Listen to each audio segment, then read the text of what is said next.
اب تو 100 روپے کی کوئی حیثیت بھی نہیں رہی ہے. پہلے تو 100 روپے میں کیا کچھ نہیں آ جاتا تھا. اب تو آپ کسی کو 100 روپے دیں تو پتہ چلا کہ ابھی کچھ اور پیسے دینے پڑیں گے تاکہ جو آپ نے چیزیں منگوائی ہیں جن کی ضرورت ہے وہ پوری ہو جائیں، کیونکہ 100 روپے میں وہ پوری نہیں ہوتی. ہر چیز میں سے برکت اٹھا لی ہے. علماء جو اپنے آپ کو کہتے ہیں، جو علماء سو جن کو کہا جاتا ہے، میں ان علماء کی بات نہیں کر رہا جو علماء حق ہیں، ان کی باتوں میں سے اثر اٹھتا جا رہا ہے. بات کرتے ہیں لیکن اثر نہیں ہوتا. بولتے ہیں، وقت گزار لیتے ہیں، جو ٹائم ان کو ٹیلی ویژن پر یا مسجد میں یا کسی مدرسے میں خطبے کے لیے دیا جاتا ہے وہ ٹائم بخوبی پورا کرتے ہیں، لیکن اثر اٹھ گیا ہے. گفتگو میں اثر نہیں رہا. اور اللہ تعالیٰ جسے اثر دیتا ہے وہ ایک لمحے کے لیے بھی آئے اثر چھوڑ جاتا ہے. اس کی بات دل میں اثر کر جاتی ہے.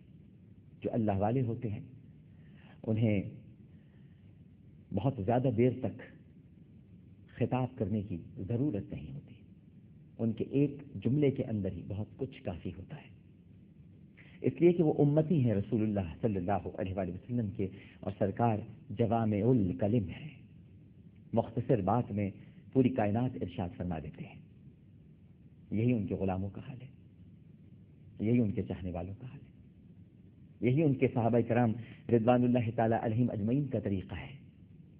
اہل بیت اطہار کا انداز ہے، تابعین کا انداز ہے، تبع تابعین کا ہے، بزرگان دین کا ہے. اولیاء کرام بڑی لمبی باتیں نہیں کرتے تھے، لمبی چوڑی نہیں کرتے تھے، مسکرا کے بس ایک بات کہہ دیا کرتے تھے اور اسی میں سب کچھ چھپا ہوتا تھا. آج تو ہمیں کوئی بات سمجھانے کے لیے کئی کئی گھنٹے درکار ہوتے ہیں، اور وہاں تو ساعتیں ہاتھ جوڑ کے کھڑی رہتی تھی، لمحات منتظر رہتے تھے کہ حضور کچھ فرمائیں، تاکہ وہ لمحے اور وہ ساعتیں اپنے آپ کو خوش نصیب جانے کہ جب رسول فرما رہے تھے تو ہم وہ ساعتیں تھیں جو نبی کریم صلی اللہ علیہ وآلہ وسلم کے کلام اقدس کی چاشنی اور شیرنی کو محسوس کر رہی تھی. لیکن اب ہمارے اندر سے یہ سب کچھ ختم ہو گیا ہے، سب کچھ فیک ہو گیا ہے. اب ہم دین کے لیے نہیں کرتے، ہم ظاہر ہے کہ اپنی ذات کے لیے کرتے ہیں، دنیا کے لیے کرتے ہیں. اب ہمیں اپنی بقا کی جنگ لڑنی ہے، ہم اپنی سروائیول کی لڑائی لڑ رہے ہیں. بس ہم پہچانے جائیں، ہماری واہ واہ ہو جائے. واہ عامر لیاقت صاحب، واہ کیا آپ نے پروگرام کیا ہے، ماشاء اللہ، سبحان اللہ. آپ کے کیا کہنے، کیا نعت پڑھتے ہیں آپ، سبحان اللہ. بہت کم ہوں گے جو یہ کہیں گے کہ واہ عامر لیاقت صاحب آپ نے کیا حدیث بیان کی ہے، سبحان اللہ. کیا رسول کا کلام آپ نے بیان فرمایا ہے، واہ واہ. کیا ہے میری بات میرے آقا کی، اللہ اللہ. آپ کے اندر جو کچھ بھی ہے یہ تو سب سرکار العالمین صلی اللہ علیہ وآلہ وسلم کی محبت کی وجہ سے. یہ باتیں آپ کی باتیں نہیں ہیں، تو سرکار کی باتیں ہیں. آپ کیا کریں گے، آپ کی کیا اوقات، آپ کی کیا حیثیت جناب. لیکن اگر کوئی ایسی بات کہے گا تو ہماری تیوریوں پر بل پڑ جائیں گے کہ اس نے ہماری تعریف کیوں نہیں کی. اور اللہ سبحانہ و تعالیٰ یہ چاہتا ہے کہ صرف اس کی تعریف کی جائے، اس کے حبیب صلی اللہ علیہ وآلہ وسلم کا ذکر کیا جائے. سمعنا وأطعنا کی منزل پر ہم کو ہونا چاہیے. سنا اور اطاعت کی، سماعت کیا اور عمل کیا. لیکن کیا کریں جب دلوں میں مرض ہو جائے. افی قلوبہم مرض، افی قلوبہم مرض ام ارتابوا ام یخافون ان یحیف اللہ علیہم ورسولہ بل اولئک هم الظالمون. ان کے دلوں میں بیماری ہے، یا یہ سمجھتے ہیں کہ اللہ سبحانہ و تعالیٰ، یا ان کو کوئی خوف ہے. ام ارتابوا ام یخافون، ام ارتابوا انہیں کوئی شک ہے، ام یخافون یا یہ خوف میں مبتلا ہے، ان یحیف اللہ علیہم ورسولہ کہ اللہ اور اس کا رسول ان پہ ظلم کرے گا. بل اولئک هم الظالمون، یہی ظلم کرنے والوں میں سے ہے، یہی ظالم ہے. تو پھر ہم ہیں نا ظالم ناظرین، ہم نے اپنے نفوس پر ظلم کیا ہے. ہمارا رب نہ ظالم ہے، معاذ اللہ معاذ اللہ. یہ تصور بھی نہیں کرنا چاہیے کہ ہمارا رب ظلم کرتا ہے، وہ صرف انصاف کرتا ہے.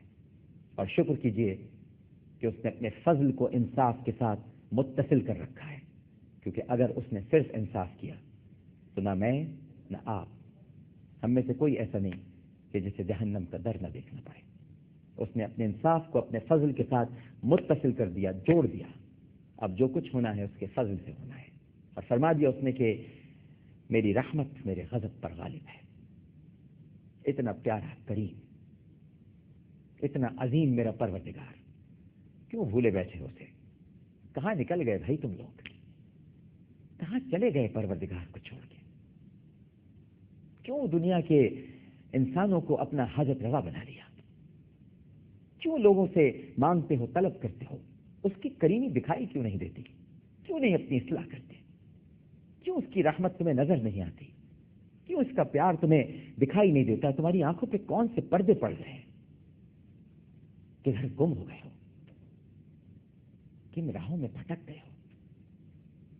کہاں چلے گئے ہو؟ منزل سے دور کیوں نکل گئے؟ قریب والا تمہارا رب تمہیں پکارتا ہے. تم اپنے رب کو پکارو یہ تو تم جانو، لیکن میرا ایمان ہے کہ تمہارا رب تمہیں پکارتا ہے. کم از کم ہر دن میں 5 مرتبہ تو پکارتا ہے. آؤ فلاح کی طرف، آؤ نماز کی طرف، آؤ نا میری طرف. لیکن تم ہو کہ سنتے ہی نہیں. ہاں، بلاوا اگر چیف منسٹر ہاؤس سے آ جائے، گورنر ہاؤس سے آ جائے، وزیر اعظم کی طرف سے آ جائے، صدر مملکت سے آ جائے، تو پھر تو تم تیار بھی ہوگے، پرفیوم بھی لگاؤ گے، خوشبو بھی لگاؤ گے، اچھے کپڑے بھی پہنو گے اور دوڑے دوڑے جاؤ گے. لیکن وہ تمہیں روز پکارتا ہے، آؤ میری طرف، آؤ میں تمہیں فلاح دوں گا. آؤ اس ٹھنڈک کی طرف جو میرے حبیب کی آنکھوں کی ٹھنڈک ہے. قرۃ عینی فی الصلاۃ. ناظرین کرام، جی بہت چاہتا ہے کہ آپ سے بہت ساری باتیں کروں، لیکن وقت بھی محدود ہے، پروگرام کا بھی اور میرا بھی. پتہ نہیں، نہ جانے وہ کون سی گھڑی ہو جب سانسوں کا رشتہ ٹوٹ جائے اور پھر سوائے ایک کچی قبر کے انسان کے پاس کچھ نہیں ہوتا. ایک قبر اور اس پر لگا ہوا کتبہ جس پر سوائے تاریخ پیدائش اور تاریخ وفات کے اور کوئی پہچان نہیں ہوتی. یہاں بڑی پہچانیں ہیں، یہاں بڑے فیشن ہیں، یہاں بڑے انداز ہیں، یہاں کئی لوگ ہیں. السلام علیکم سر آپ آ گئے، تھینک یو سر آپ کو دیکھا تو آج سکون مل گیا. اس کے بعد اس کچی قبر پہ کوئی نہیں جائے گا، اولاد بھی نہیں جاتی، رشتے داروں کو تو چھوڑ دیجیے. یہ سچائیاں ہیں، حقیقتیں ہیں. بس جتنا بھی ہمارا وقت رہ گیا ہے توبہ میں گزار دیں، استغفار میں گزار دیں. شاید اللہ تعالیٰ کو ہماری توبہ کی کوئی ادا پسند آ جائے.